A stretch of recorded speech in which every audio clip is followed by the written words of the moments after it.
नमस्कार मित्रों, आज मैं मालती जोशी जी की लोकप्रिय कहानियों में से एक कहानी बहुरी अकेला सुनाने जा रही हूँ। यदि आप इस चैनल पर नए हैं तो प्लीज़ सब्सक्राइब कर लीजिए। बहुरी अकेला। स्टाफ रूम में गर्मा गर्म बहस चल रही थी। मुझे देखकर क्षण भर को ऐसा सन्नाटा खींच गया कि लगा कहीं बहस का मुद्दा मैं ही तो नहीं हूँ। तभी मिसेस झा ने कहा, लो ये आ गई मिस स्मार्टी, इन्हें भेज दो। बहुत काबिल आइटम है, कैसी भी सिचुएशन हो ब्रेवली हैंडल करती है। मिसेस सक्सेना मुंह बनाकर बोली, वे दिन गए मिसेस झा, अब तो मिस प्रिविलेजेंट है, इन्हें कोई हाथ भी नहीं लगा सकता। क्या हुआ भाई, सुबह सुबह मुझ पर इतनी कृपा दृष्टि क्यों हो रही है? मैंने आखिर पूछ ही लिया। अरे हम गरीब क्या कृपा दृष्टि करेंगे? कृपा दृष्टि तो आप पर मैडम की है, इसीलिए तो तुम्हें कोई असाइनमेंट नहीं दिया जा सकता, खासकर संडेज को। मिसेस सक्सेना कुटिलता से आंखें नचाकर बोली, कुछ पता भी चले कि माजरा क्या है? मैंने कुर्सी खींचते हुए कहा। उत्तर में सब ने एक साथ बोलना शुरू किया। बड़ी देर बाद मेरी समझ में जो आया उसका सार यह था कि शुक्रवार को एमए फाइनल की लड़कियां अजंता एलोरा जा रही हैं, पर इंचार्ज मिसेज गुप्ता के ससुर जी आज अचानक कुछ कर गए। अब सवाल यह है कि उनके स्थान पर किसे भेजा जाए। सबकी अपनी परेशानियां थी। मिसेस सक्सेना की बिटिया वायरल में पड़ी थी। रविवार को किरण के देवर की सगाई थी। मिसेस कृपाल की सास पैर में प्लास्टर बंधवा कर पड़ी थी। खंडेलवाल के पूरे दिन चल रहे थे। दास गुप्ता के दोनों बच्चों के सोमवार से टर्मिनल शुरू हो रहे थे। बिसारिया पहले से छुट्टी पर थी। स्टाफ में 2-3 अति बुजुर्ग सदस्य थी जिन्हें इस मिशन पर भेजना बेकार था। एकाएक मुझे याद आया, विभा तो जा रही है ना, या उसके यहाँ भी कोई प्रॉब्लम है? विभा तो जा रही है, पर वह तो खुद बच्ची है, लड़कियों को क्या संभालेगी? कोई जिम्मेदार व्यक्ति भी साथ होना चाहिए, और तुम्हें कोई हाथ नहीं लगा सकता। मैडम की चहेती जो हो, उनकी सख्त हिदायत है कि अंजू शर्मा को छुट्टी के दिन कोई काम न सौंपा जाए। देर से शादी करने का यही तो फायदा है, सबकी सिंपैथी मिल जाती है। मैं चकित सी देखती रह गई। ये सब मेरी कुलीग्स थी, सालों हम साथ काम कर रहे थे। हमेशा कैसी सहद घुली बातें करती थी। आज पता चला सबके मन में कितना जहर भरा हुआ है। उन सब के पास व्यस्तताओं की एक लंबी लिस्ट थी, एक मैं ही फालतू नजर आ रही थी, पर उनके शब्दों में प्रिविलेजेड थी। सबकी जबान जैसे कांटे उगाए थे। भला हूँ मिसेज देश पांडे का, मेरा पक्ष लेते हुए बोली, अभी तक तो बेचारी सारी बिगाड़ ढो रही थी, अब इसके साथ मैडम थोड़ी सिंपैथेटिक हो गई तो तुम लोगों को जलन हो रही है। अरे यह तो सोचो, इतनी देर से उसने शादी की है, पति भी साथ नहीं रहते, एक छुट्टी के दिन ही मेल मुलाकात हो पाती है, वह भी तुम लोगों को देखा नहीं जाता है। उनकी बुजुर्गियत का ख्याल करके सब चुप हो गए। सबके चेहरे का भाव, इसने देर से शादी की है, उसका खामियाजा हम क्यों भुगते? मिसेस सक्सेना तो आखिर रहा नहीं गया। आंटी, अब साल भर तो हो गया, इतना तो कोई नई नवेली बहू को भी नहीं सहेजता। मेरा तो जैसे खून खौल गया। आप लोग यही चाहती हैं कि इस बार मैं लड़कियों के साथ जाऊं तो चली जाऊंगी, इसके लिए इतने तानों उलाहनों की क्या ज़रूरत है? और मिस्टर हबी, उनका क्या होगा? उसकी चिंता आपको क्यों हो रही? That is my problem. उसी तैश में मैं मैडम के कमरे में चली गई और कह दिया, मिसेस गुप्ता के नए आने से कोई परेशानी हो रही है तो मैं तैयार हूँ। वे कुछ देर तक मुझे देखती रही, फिर बोली, it is very sporting of you. दरअसल मैं तुम्हें बुलाने की सोच ही रही थी। अकेली विभा पर तो भरोसा नहीं किया जा सकता। तो आप इतना संकोच क्यों करती हैं ma'am? You are the boss, आप जिसे कहेंगे उसे जाना ही पड़ेगा। आप नहीं जानती आपकी सौजन्य का लोग कितना गलत अर्थ निकालते हैं। आई डोंट केयर, मैं तो सिर्फ शर्मा जी के बारे में सोच रही थी। मैं 4-5 बार उन्हें बतला चुकी हूँ कि मिस्टर कश्यप हैं, शर्मा नहीं, पर उन्हें याद ही नहीं रहता। अब तो मैंने टोकना भी छोड़ दिया, इसलिए उनके सुर में सुर मिलाकर आप शर्मा जी की चिंता ना करें, मैं उन्हें फ़ोन कर दूँगी। वे भी सरकारी नौकर हैं, ड्यूटी का मतलब समझते हैं। Okay and good luck to you. घर लौटते समय बहुत हल्का महसूस कर रही थी। मेरे प्रस्ताव के बाद मैडम के चेहरे पर जो राहत के भाव उभरे थे, उनसे बड़ी संतुष्टि मिली थी, पर ईमानदारी की बात यह थी कि उनसे भी ज़्यादा राहत का एहसास मुझे हो रहा था। पिछले 2 हफ्ते श्रीमान जी नहीं आए। आखिरी बार जिस मूड से गए लगता था इस बार भी नहीं आएंगे। 2 रविवार लगातार मैं पड़ोसियों की प्यार भरी पूछताछ से तंग आ गई थी। इस हफ्ते फिर वही सब दोहराना संकट लग रहा था, इसलिए आगे बढ़कर मैंने जिम्मेदारी ले ली थी। मुझे एक बहाना चाहिए था, सो मिल गया। कभी कभी लगता है मैंने नाहक शादी की। जिंदगी अच्छी भली गुजर रही थी, नहीं कोई टेंशन था न पछतावा। बस एक शादी की चिंता थी जो मुझसे ज़्यादा मेरे भाइयों को खाए जा रही थी। अपनी भरी पूरी गृहस्थों के बीच बेचारे का अपराध बोध के साथ जी रहे थे। बड़े भैया की पिंकी बीए कर लेने के बाद तो सब के सब जैसे एकदम व्यग्र हो उठे। कम से कम उसकी शादी से पहले मेरी हो जाना लाजिमी था। सो श्रीमान कश्यप को घेरा गया। 10 और 12 साल के 2 बच्चों के बाप से शादी करना मेरे लिए कतई रोमांच नहीं था, पर भाई आश्वस्त थे कि मुझे अपना एक घर मिल गया है। पर उस घर से जुड़ कहाँ पाई, किसी ने मौका ही नहीं दिया। शादी के बाद 4-5 दिन रही, बाद में दीपावली पर लक्ष्मी पूजन के लिए गई थी बस। छुट्टियों में वे मुझे 1 महीना घुमाने ले गए थे। 1 महीना मुझे भाइयों के पास रहने के लिए कह दिया। भाइयों के पास तो हर छुट्टी में जाती थी, पर इस बार का अनुभव नया था। पिहर आई बहन बेटी का स्वागत सत्कार लाड़ दुलार पहली बार ही पाया था। शादी के बाद भी मैं तो उसी घर में बनी रही। हाँ, मिस्टर कश्यप को जरूर एक अतिरिक्त घर मिल गया था। उनकी सारी छुट्टियां यही गुजरती। केंद्र सरकार की नौकरी थी। शनिवार रविवार छुट्टी होती थी। वे भोपाल से शुक्रवार को इंटरसिटी से आते और सोमवार को सुबह उसी ट्रेन से लौट जाते। साल भर से मेरा दाम्पत्य जीवन इसी साप्ताहिक तर्ज पर चल रहा था। उस रविवार की रात को भी वे घड़ी में अलार्म भर रहे थे कि मैंने कहा सुबह चले जाएंगे, जाना तो पड़ेगा ही, कल सोमवार है, भूल गई क्या? सोमवार को कैसे भूल सकती हूँ, मुझे भी तो कॉलेज जाना है। पर मुझे कुछ और याद आ रहा है। क्या? कल शाम को मैंने कुछ लोगों को खाने पर बुला लिया था। कल क्यों, आज ही बुला लेती ना। यूँ ही बुलाना अच्छा नहीं लगता, कोई मौका भी तो हो। तो कल क्या है? आपकी याददाश्त तो इतनी अच्छी है, आपको यहाँ बैठकर भी अपने बच्चों के नहीं भांजे भतीजियों के मामा मौसियों के जन्मदिन याद आ जाते हैं। कल तुम्हारा जन्मदिन है? नहीं, मेरा जन्मदिन तो कब से आकर चला गया। जिन्हें याद था उन्होंने मना भी लिया। आपके लिए मुझे 100 बहाने करने पड़े। एक साड़ी अपने ओर से खरीद कर आपको उपहार के तौर पर पेश करनी पड़ी। मेरा जन्मदिन आपको याद नहीं रहा, कोई बात नहीं, पर कल की तारीख तो आपको याद रखनी चाहिए। उसका भी आपने कोई महत्व नहीं दिया। न चाहते मेरी आवाज़ थोड़ी तल्ख हो गई। उन्होंने कैलेंडर पर नज़र डाली। ओह, कल 11 नवंबर है, मतलब अपनी शादी को 1 साल पूरा हो गया। धन्य भाग, आपको याद तो आया। पर आपने इस तरह मुंह क्यों लटका लिया? मैंने रुकने के लिए कहा जरूर है, पर कोई प्रॉब्लम हो तो रहने दीजिए। सेलिब्रेशन का मूड अगर है तो मैं साथ चलती हूँ, नहीं तो उसकी भी कोई ज़रूरत नहीं है। तुम चलना चाहो तो ज़रूर चलो, उन्होंने कहा, पर स्वर में कोई आग्रह नहीं था। सेलिब्रेशन को तो ऐसा है कि बच्चों की परीक्षाएं चल रही है। मंगलवार को रौनक का गणित का पेपर है, इसलिए मेरा कल जाना ज़रूरी है। सेलिब्रेशन से मेरा मतलब किसी पार्टी से नहीं था। हम सब मिलकर बाहर खाना खा सकते थे या एक आध पिक्चर देख सकते थे। बच्चों की परीक्षाएं चल रही है तो कोई बात नहीं, हम लोग दिन भर साथ ही रह लेते। यह प्रस्ताव आपकी ओर से आता तो मैं उतने में ही खुश हो जाती, पर आपको तो याद ही नहीं था। आपको अम्मा जी के ठाकुर जी तक की याद रहती है।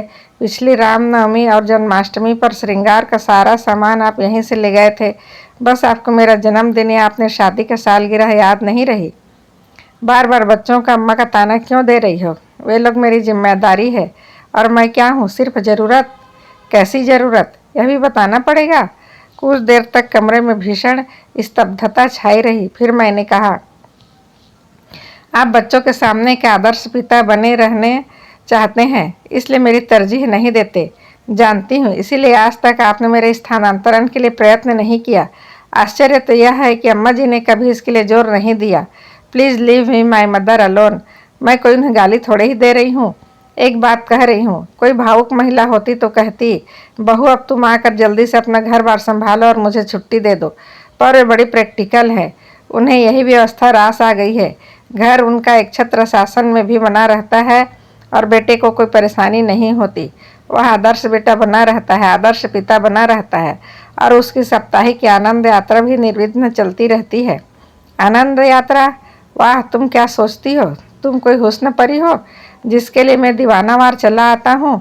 ठक लगा जैसे किसी ने कलेजे पर एक घूसा जड़ दिया हो। बड़ी मुश्किल से मैं उस पीड़ा को जब्त कर पाई। फिर अत्यंत कसैले स्वर में कहा, मैं हुस्न परी होती तो 34 साल तक अनब्याही ना बैठी रहती और न ही 2 बच्चों के बाप से शादी करती। यह बात कहने के साथ मैं दीवार की ओर मुँह करके लेट गई। इस कारण उनका चेहरा नहीं देख पाई, पर वह जरूर स्याह पड़ गया होगा। वे उस रात कब सोए मैं नहीं जानती। सुबह अलार्म बजा पर मैं नहीं उठी। उन्होंने शायद अपने से ही चाय बनाई थी, पर मैं दम साधे पड़ी रही। जाते समय उन्होंने मुझे आवाज़ भी दी हो तो पता नहीं। सुबह उठी तो लगा जैसे एक भयानक स्वप्न देखकर जागी हूँ। उसके बाद आज तीसरा शुक्रवार है। जनाब की कोई खबर नहीं, रूठ कर गए हैं। सोचा होगा मना लेगी। उस मिट्टी के नहीं बने हैं, बल्कि गुस्सा तो मुझे होना चाहिए। अपमान तो मेरा हुआ है। सच तो यह है कि उनके न आने से मुझे राहत ही मिली थी, क्योंकि मुझे लग रहा था अब मैं उस व्यक्ति का स्पर्श या सामीप्य सहन नहीं कर पाऊंगी। सुबह बैग भर रही थी कि फ़ोन खड़का। मैं बोल रहा हूँ। मैं कितना ज़बरदस्त हम। मैंने आवाज़ सुनते ही पहचान लिए। अच्छा, आप हैं? कहिए। हम लोग रात को 9 बजे तक पहुँच रहे हैं। फ़ोन इसलिए किया कि खाना बना कर रख सको। पिछले 2 शुक्रवार से मेरा खाना बर्बाद हो रहा था, पर मैंने उसका जिक्र न करते हुए कहा, मतलब बच्चे भी साथ आ रहे हैं, इसलिए बस से आ रहा हूँ। ट्रेन बहुत लेट पहुँचती है। मैं पसोपेश में पड़ गई। मेरी चुप्पी से भी थोड़ा विचलित हो गए। क्या हुआ? Any problem? कहो तो बच्चों को न लाऊं? बड़ी मुश्किल से उन्हें राजी किया है। बच्चे आ रहे हैं, दे आर मोस्ट वेलकम। लेकिन सचमुच एक प्रॉब्लम आ गई है। मैं शाम को अजंता एलोरा जा रही हूँ। प्रोग्राम बदल नहीं सकती? नहीं, क्योंकि यह प्लेजर ट्रिप नहीं है। कॉलेज की लड़कियों के साथ इंचार्ज बनकर जा रही हूँ। पर तुम ही क्यों? मैं क्यों नहीं? पिछले साल भर से तो उन्होंने मुझसे कोई काम नहीं लिया। मेरे सारे संडेज फ्री रखे। कॉलेज में इतनी परीक्षाएं होती है, पर कभी ड्यूटी भी नहीं दी। पर किसी की सदा सहायता का ज़्यादा फ़ायदा उठाना अच्छा थोड़े ही लगता है। आखिर यह मेरी नौकरी है। इस बार उधर चुप्पी छाई रही। फिर 2 हफ्ते में आप आए नहीं थे। मैंने सोचा इस बार भी नहीं आएंगे। मैं 2 हफ्तों से नहीं आया तो तुमने कोई खोज खबर भी तो नहीं ली। एक बार फ़ोन ही कर लेती। कारण मुझे मालूम था, इसलिए फ़ोन नहीं किया। मैं बीमार भी तो हो सकता था। बीमार होते तो आप मुझे ही फ़ोन करते। आप तो नाराज़ थे। मैं तो आज आपको एक्सेप्ट ही नहीं कर रही थी। शायद अम्मा जी ने। हर बार अम्मा जी को बीच में क्यों ले आती हो? बहुत श्रद्धालु अंतःकरण से कर रही हूँ। शायद अम्मा जी ने ही समझाया होगा कि कमाऊ बीवी से बनाकर चलना चाहिए। उधर से फ़ोन पटकने की आवाज़ आई। मैंने भी परवाह नहीं की। अगर आप कड़वी बात कहते हो तो सुनने का भी हौसला रखो। जब सुन नहीं सकते तो कहते क्यों हो? कॉलेज से लौटते हुए अचानक ख्याल आया कि सफ़र के लिए कुछ ज़रूरी चीज़ें ले लूँ। घर की ओर मुड़ने के बजाय मैं बाजार की ओर मुड़ गई। वह शायद मेरी होनी ही थी जिसने मुझे इस बात के लिए प्रेरित किया था, क्योंकि उस ओर मुड़ते ही एक स्कूल बस मेरे सामने आ गई। उसे बचाने के लिए मैं सड़क के इतने किनारे चली गई कि गिर ही पड़ी। क्षण भर को आंखों के सामने अंधेरा छा गया। पल भर में वहाँ भीड़ जुड़ गई। 4 सहृदय लोगों ने मुझे स्कूटर के नीचे से निकाला और पास के अस्पताल में पहुँचाया। मैंने तुरंत एक फ़ोन पड़ोस में किया और कॉलेज में नीतू और उसकी मम्मी फ़ौरन दौड़ी चली आई और पूरे समय मेरे साथ बनी रही। कॉलेज में फ़ोन करने का मेरा उद्देश्य सिर्फ यह था कि वह लोग मेरे भरोसे न रहें, पर खबर मिलते ही प्रिंसिपल मैडम भी 2-3 लोगों के साथ आ गई और जाते समय अपनी कार वहीं छोड़ गई। रात 10 बजे जब घर लौटी तो मेरे दाएं हाथ में प्लास्टर था, बाएं पैर की पिंडली में 6-7 टाँके थे, घुटने और कंधे पर खरोंचे थी। सौभाग्य से सिर पर कोई चोट नहीं थी, पर वह बेतरह घूम रहा था। घर आते ही पस्त होने से पहले मैंने बड़े भैया को फ़ोन लगाया। मेरे कुछ कहने से पहले बोल उठे, अरे इतनी देर तुम कहाँ थी? मैं कब से फ़ोन लगा रहा हूँ। उनके स्वर में उल्लास फूट पड़ रहा था। मैंने अपनी बात कुछ देर मुलतवी करके कहा, थोड़ा बाजार तक गई थी। पर आप मुझे क्यों ढूंढ रहे थे? अरे अब बीकानेर वाले पिंकी को देख कर गए थे ना, उनके यहाँ से। हाँ, आ गई है। अरे वाह, बधाई। लड़का 3 महीने के लिए जापान जा रहा है, इसलिए माँ के साथ एक बार मिलने आ रहा है। मेरी इच्छा थी कि कल तुम दोनों भी आ जाते तो लड़के को देख लेते। दरअसल क्या है भैया, मैं कॉलेज टूर पर जा रही थी। इन्हें आने के लिए मना कर दिया था। कब जा रही हो? आज ही जाना था, पर पता नहीं कैसे स्कूटर से गिर पड़ी, पट्टी वगैरह करवा कर अभी लौटी हूँ। ज़्यादा चोट तो नहीं आई? चोट तो ज़्यादा नहीं है, पर आना ज़रा मुश्किल लग रहा है। खैर कोई बात नहीं, टेक केयर। इन लोगों से निपट लूँ फिर आता हूँ। नीतू मुझे देखती रह गई। यह क्या, आपने ठीक से बताया क्यों नहीं? वे बिटिया का रिश्ता तय कर रहे हैं, इस समय मैं उन्हें डिस्टर्ब नहीं करना चाहती। जीजा जी को तो फ़ोन कर दिया होता। नहीं रे, यहाँ नहीं आना था, इसलिए उन्होंने टूर प्रोग्राम बना लिया। घर पर अम्मा जी और बच्चे अकेले हैं, इतनी रात को फ़ोन करूँगी तो परेशान हो जाएंगे। जीजा जी के पास मोबाइल नहीं है? यही तो सोच रही हूँ, इस जन्मदिन पर प्रेजेंट कर दूँगी। बहुत परेशानी होती है। अच्छा नीतू, आज की रात तू मेरे पास रह जाओगी? कल से मैं बसंती को बोल दूँगी। कैसी बात कर रही हो, आज तो मुझे रहना ही है। आपने घर पर खबर भी की होती तो सुबह से पहले कोई आता थोड़े। वह रात बहुत मुश्किल से कटी। उपचार के समय उन्होंने ज़रूर कोई निश्चेतक दवा दी होगी। उसका असर धीरे धीरे कम हो रहा था और दर्द अपना अस्तित्व जताने लगा था। यूँ तो दर्द निवारक गोलियां भी दी गई थी, पर उन्हें कारगर होने में थोड़ा समय लगना ही था। घर का कोई साथ में होता तो मैं उसे सारी रात सोने नहीं देती, पर पराई लड़की को परेशान करती, सो सहनशीलता का नाटक करना ही पड़ा। दर्द के घूंट पीते हुए बार बार एक व्यक्ति को कोस रही थी, मिस्टर कश्यप, आपने साल भर में कोई और तोहफा तो नहीं दिया, पर शायद बद्दुआएं दिल खोल कर दी है, उसी को भुगत रही हूँ। नहीं तो 10 साल से गाड़ी चला रही हूँ, कभी एक खरोच तक नहीं आई। बमुश्किल रात के तीसरे पहर थोड़ी सी आँख लगी, पर नीतू ने 7 बजे ही चाय के लिए जगा दिया। उसका कहना भी ठीक था। बोली, आप हाथ मुंह धोकर तैयार हो जाइए, अड़ोस पड़ोस में खबर लगते ही आने वालों का तांता शुरू हो जाएगा, आप परेशान हो जाएंगी। फिर उसी ने मेरे मुंह हाथ धुलवाए, बाल ठीक किए, उसी की मदद से मैंने कपड़े बदले। फिर उसने मेरे हाथ में कॉर्डलेस थमाकर मुझे सोफे पर लाकर बिठा दिया। आसपास तक्के लगाकर ऐसी व्यवस्था कर दी कि मैं अधलेटी रह सकूं। बोली कि हर किसी को बेडरूम तक लाना ठीक नहीं लगता। उसका तर्क ठीक था, और जैसा कि उसने कहा था, 8 बजे से आने वालों का सिलसिला जो शुरू हुआ 10 साढ़े 10 तक चलता ही रहा। बेचारी नीतू नहाने धोने घर न जा सकी। 11 बजे मैंने उसे ज़बरदस्ती घर भेजा, कहा कि दरवाजे में चैन लगा दो, आने वाला अपने आप खोल लेगा। नीतू को गए मुश्किल से 10 मिनट हुए होंगे कि दरवाज़ा अपने आप खुल गया। मैं तो चकित थी कि न दस्तक न घंटे, ऐसे अचानक कौन आ गया। पर जब आगंतुक को देखा तो देखती रह गई। कमर पर दोनों हाथ रखे दरवाजे पर खड़े श्रीमान मुझे घूर रहे थे। उस दृष्टि में रोष था, उपालंब था, उपहास था और शायद तिरस्कार भी। आई नो इट, मुझे मालूम था तुम्हें कहीं आना जाना नहीं था, सिर्फ मुझे टालने के लिए बहाना बनाया गया था। I was dead sure. वे जिस तरह मुझे घूर रहे थे, मैं भी एकटक उन्हें देख रही थी। मेरी आंखों में उपालम की मात्रा शायद ज़्यादा गहरी थी, क्योंकि थोड़ी देर बाद उन्होंने अपनी नज़रें फेर ली। उनके नज़रें हटते ही मैंने कार्डलेस पर पड़ोस का नंबर मिलाया। सॉरी नीतू डार्लिंग, तुम्हें फिर से कष्ट दे रही हूँ, पर क्या है, तुम्हारे जीजा जी आ गए हैं, एक कप चाय बना कर दे जाओगी तो अच्छा रहेगा। मेरे लिए पड़ोसियों को कष्ट देने की कोई ज़रूरत नहीं, उन्होंने कसैले स्वर में कहा। अब वे दरवाज़ा छोड़कर सामने कुर्सी पर बैठ गए। अगर घर में चाय बनाने में कोई प्रॉब्लम है तो बाहर पी सकता हूँ, वैसे भी मैं यहाँ रुकने वाला नहीं हूँ, सिर्फ देखने चला आया था। मैं भी उन्हें चाय पिलाने के लिए बहुत व्यग्र नहीं थी, बस चाहती थी कि इस समय हम दोनों के बीच में कोई तीसरा आकर बैठ जाए। मुझे पता था कि जीजा जी के नाम सुनते ही नीतू दौड़ी चली आएगी।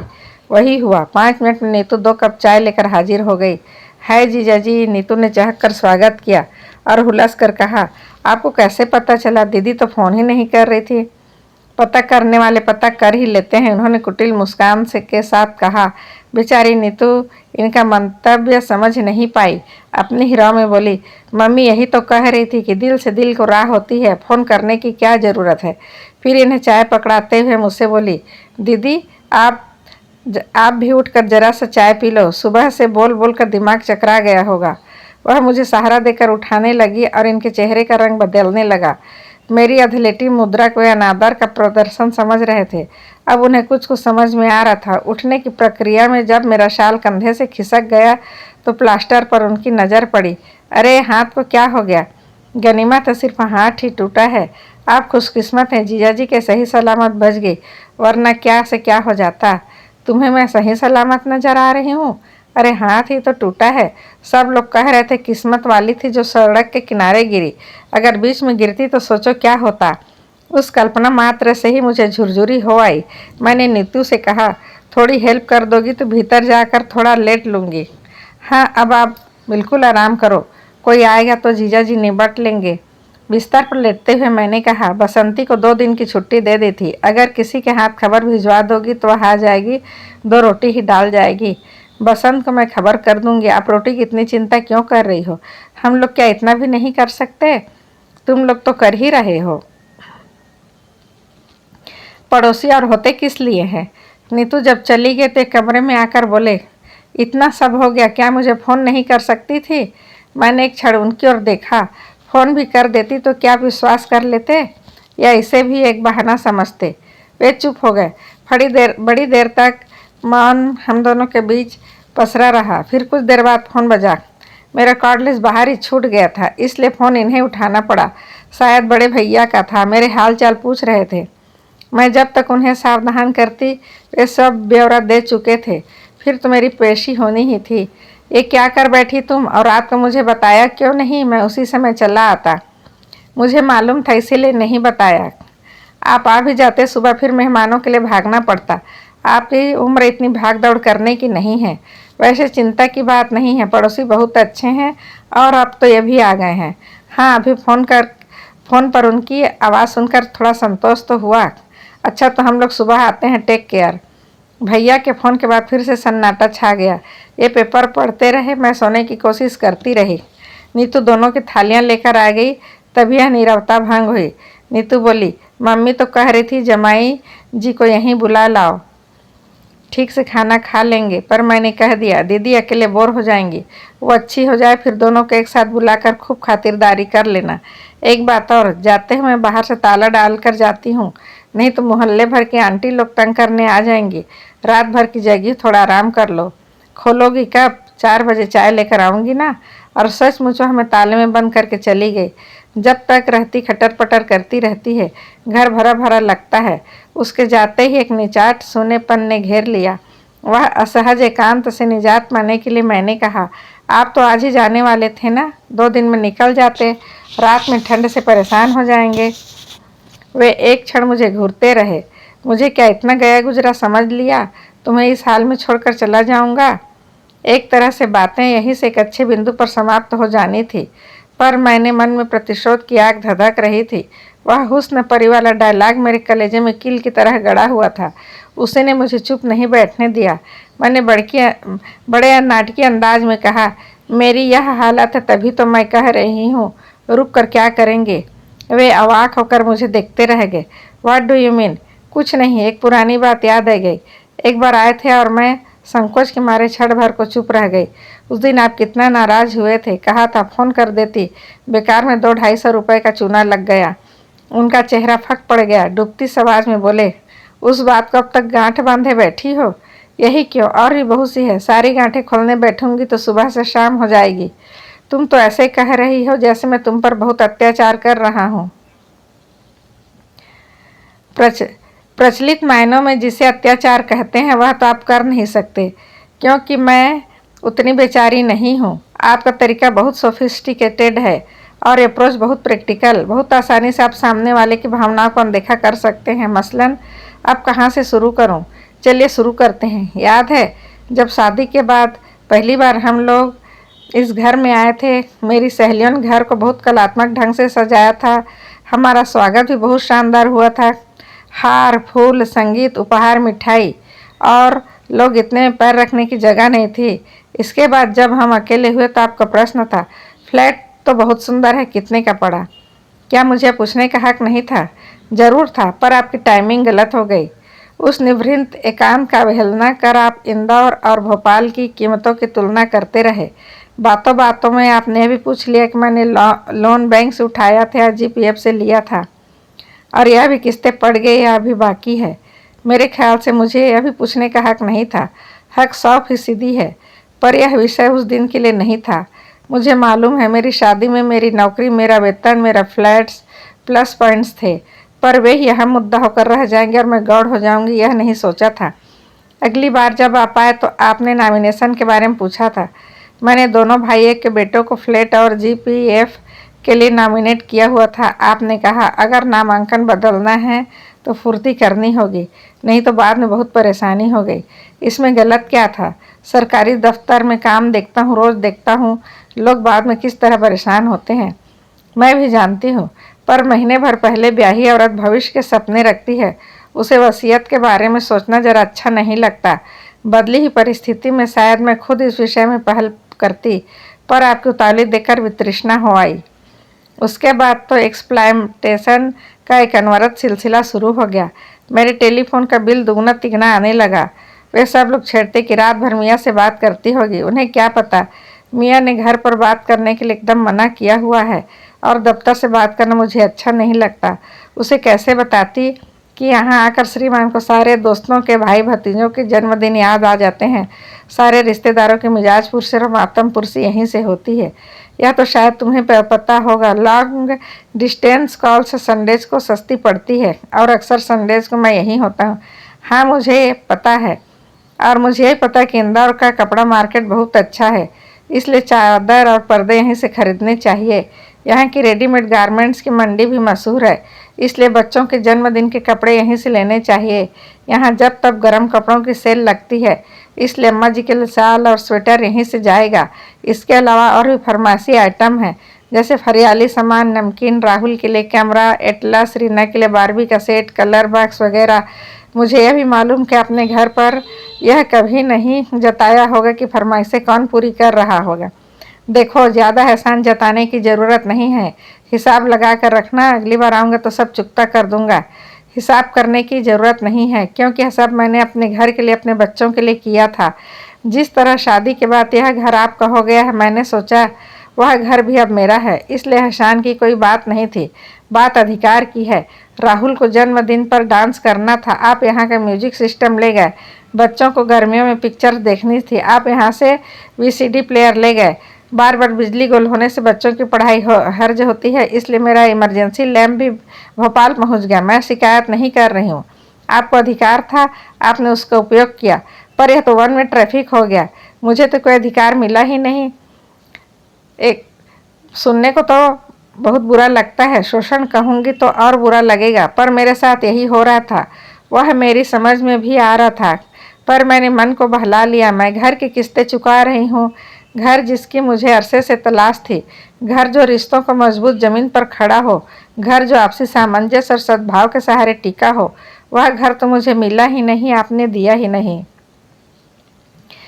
देखो, तुम्हारी तरह मैं साहित्यिक भाषा नहीं बोल सकता, लेकिन आप खूब बोल सकते हैं। आप हुस्न परी वाला जुमला तो अब तक मेरे कलेजे में गड़ा हुआ है। कल रात में दर्द के मारे सो नहीं पाई, पर यह दर्द उस दर्द के मुकाबले कुछ नहीं था। उस रात आपने जो मुझे दिया था, एक घाव तो कल को भर जाएंगे, पर यह घाव तो ताउम्र हरा रहेगा। और आज आपने कमाल कर दिया। आज मैंने क्या किया, वह हैरान थे। आज आप सिर्फ मेरे सच को परखने यहाँ चले आए। मान लो चली गई होती तो आपकी क्या इज्जत रह जाती, मेरा ही क्या इमेज बनती। आपकी तो दूसरी शादी है। इतना तो आप नहीं समझते कि दाम्पत्य क्या आधार होता है, विश्वास। और मिस्टर कश्यप, आपने उसे ही नकार दिया, फिर शेष क्या रहा। तभी दरवाज़ा खड़का, नीतू शायद चाय लेकर आई थी। हम दोनों अच्छे बच्चों की तरह चुपचाप बैठ गए। वैसे ही बोल बोल कर मैं इतना थक गई थी, कुछ देर आंख बंद करके लेटने का जी चाह रहा था, और चाय पीकर मैं सचमुच लेट गई। नीतू बोली, जीजा जी शाम को क्या खाना पसंद करेंगे बताइए। व्यंग्यपूर्ण मुस्कुराहट के साथ ये बोले, मैं गरीब क्या बताऊंगा, अपनी दीदी से पूछो, गेस्ट ऑफ ऑनर तो वे हैं। और इतना कहकर वे बाथरूम में घुस गए। नीतू थोड़ी देर बतियाती रही, पर मेरी ओर से कोई प्रोत्साहन न पाकर चुपचाप उठकर चली गई। वे फ्रेश होकर आए और बालों में कंघा फेरते हुए बोले, अच्छा तो मैं निकल रहा हूँ। मैंने प्रश्नार्थक नज़रों से उनकी ओर देखा। रतलाम वालों के आने तक रुकने का इरादा था, पर देखता हूँ इसकी कोई खास ज़रूरत नहीं है। तुम्हारे अड़ोसी पड़ोसी बहुत अच्छे हैं, खूब अच्छी सेवा टहल कर रहे हैं। मेरी वजह से बल्कि असुविधा हो रही है। और हाँ, तुम्हारी सारी चीज़ें अगली बार ले आऊँगा, अगर आया तो, वरना किसी के हाथ भिजवा दूँगा। मैंने उठने का उपक्रम किया तो बोले, लेटी रहो, मेरे लिए कोई फॉर्मेलिटीज़ करने की ज़रूरत नहीं है। वैसे भी आदर मान बहुत हो चुका। सी ऑफ करने के लिए न सही दरवाज़ा बंद करने के लिए तो उठना पड़ेगा। मैं लड़खड़ाते हुए उठ खड़ी हुई, लंगड़ाते हुए जब तक दरवाजे पर पहुंची। ये 2 मंजिल उतर कर बिल्डिंग के गेट तक पहुंच चुके थे। खिड़की से मैं उन्हें जाते हुए देखती रही। फिर मैंने बहुत मुश्किल से दरवाज़ा बंद किया। इतने से श्रम में मैं हाफ गई। देर तक बंद दरवाजे से पीठ लगाए मैं निस्पंद सी खड़ी रही। सामने वही खिड़की थी जहाँ से मैंने इन्हें जाते हुए देखा था। मुझे लगा वे मेरे घर से ही नहीं, जीवन से भी चले गए हैं। अलविदा मिस्टर कश्यप, मैंने कहा। आज से मेरे घर का, मेरे मन का दोनों दरवाजे आपके लिए बंद हो चुके हैं। घर का दरवाज़ा तो शायद कभी मजबूरी में खोलना भी पड़ेगा, क्योंकि शादी को आसानी से मैं नकार नहीं सकती। इसलिए मेरे भाइयों ने बहुत सारा श्रम और पैसा खर्च किया है, इसलिए इस शादी को तो मुझे ढोना ही पड़ेगा। पर मेरे मन का दरवाज़ा अब आपके लिए कभी नहीं खुलेगा, कभी नहीं। अलविदा मित्रों, अगली कहानी में फिर मिलते हैं।